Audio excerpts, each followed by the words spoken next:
Hello everyone, welcome to Fresh on Cooking. ஈவினிங்கில் ஒரு snacks செய்யணும், அதுவும் 10 நிமிஷத்தில் செஞ்சிடலாம். இந்த ஸ்நாக்ஸை அது என்ன ஸ்நாக்ஸ்ன்னு கேட்குறீங்களா? வாங்க இந்த காரப்பொரி எப்படி செய்யலாம் அப்படிங்கிறத நம்ம பார்ப்போம். இங்கே ஒரு பேன் எடுத்து வச்சுருக்கேன். அதில் ஒரு டேபிள் ஸ்பூன் அளவுக்கு நம்ம தேங்காய் எண்ணெய் ஆட் பண்ணிக்கலாம்.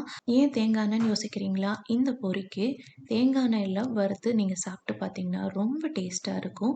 தேங்காய் எண்ணெய் இல்லைன்னா கடலை எண்ணெயில் கூட இந்த பொரியை வறுத்துக்கோங்க. ஆனால் தேங்காய் எண்ணெயில் சேர்த்து சமைக்கிறப்ப ரொம்பவே டேஸ்ட்டு ரொம்ப சூப்பராக இருக்கும்.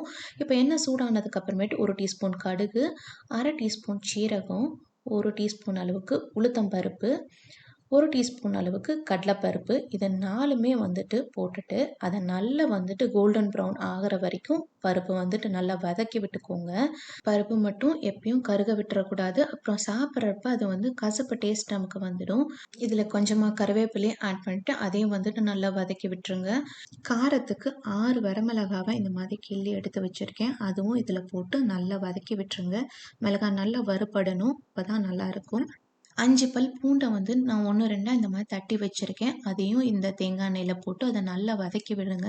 இந்த தேங்காய் எண்ணெயோட அந்த பூண்டும் சேர்றப்ப அது ஒரு நல்ல வாசனை கொடுக்கும். அடுத்ததாக 2 டேபிள் ஸ்பூன் அளவுக்கு உடைச்ச கடலையும் நம்ம ஆட் பண்ணிக்கலாம். 2 டேபிள் ஸ்பூன் அளவுக்கு வேர்க்கடலையும் ஆட் பண்ணி அதை நல்லா வறுத்து விட்டுருங்க.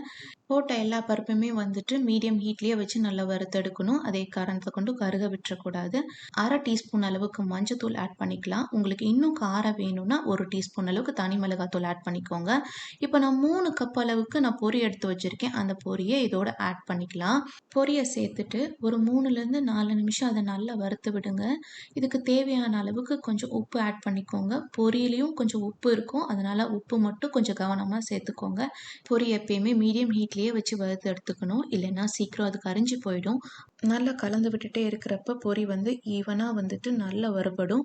கடைசியாக கொஞ்சமாக ஒரு பிஞ்ச் அளவுக்கு பெருங்காயம் ஆட் பண்ணிக்கலாம். பெருங்காயம் ஆட் பண்ணுறதுனால இந்த பொரி இன்னும் நல்லா ஃப்ளேவர்ஃபுல்லாக இருக்கும். இந்த பொரியை இன்னும் கொஞ்சம் இன்ட்ரெஸ்டிங்காக மாற்றணும் அப்படின்னு நினச்சிங்கன்னா நீங்கள் தேங்காய் எண்ணெய்க்கு பதிலாக 1 டேபிள் ஸ்பூன் அளவுக்கு கீ ஆட் பண்ணி கூட இந்த பொரியை வறுத்து பாருங்கள். கீயோட கொஞ்சமாக கரம் மசாலா ஆட் பண்ணி இந்த பொரியை செஞ்சு பாருங்கள், அது இன்னும் இன்ட்ரெஸ்டிங்காக இருக்கும். அவ்வளோதாங்க, பொரி ரெடி ஆயிடுச்சு.